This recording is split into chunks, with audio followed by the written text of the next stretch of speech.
જૂનાગઢના ગીર સાસણ ખાતે 10 ઓગસ્ટના પવિત્ર પ્રસંગે વિશ્વ સિંહ દિવસની ભવ્ય ઉજવણી કરવામાં આવી હતી।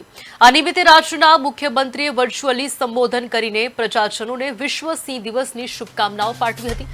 ગીર નહીં દેખા તો ગુજરાત નહીં દેખા અને સાવજ નહીં દેખા તો સૌરાષ્ટ્ર નહીં દેખાના ભાવ સાથે ગીરની ધરતી ગુજરાતની પ્રકૃતિ અને સાવજ પ્રત્યેનો આગવો સ્નેહ અને સંસ્કૃતિ ઉજાગર કરવામાં આવ્યા હતા।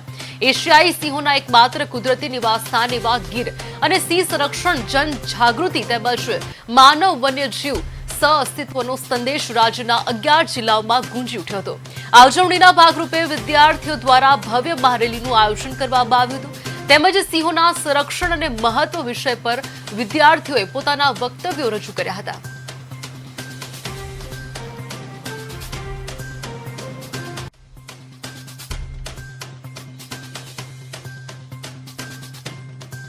એને હાજર થયા હતા અને આ પ્રોગ્રામમાં પહેલાં ભવ્ય રેલીના આયોજન થયું હતું અને રેલી પછી આપણે સિંહ સંવર્ધન માટે જે પ્રતિજ્ઞા છે એ પણ લેવામાં આવેલ હતી અને જે સ્ટુડન્ટ્સ છે એને દ્વારા સારું વક્તવ્ય આપવામાં આવ્યું હતું અને પછી છેલ્લે આપણે બધાએ સિંહ સંવર્ધનના વિષય આપણે કામગીરી કરવાની છે એ સંકલ્પ લઈને આપણે બધી આ કાર્યક્રમ જો છે આ પૂર્ણ કરવામાં આવ્યા હતા।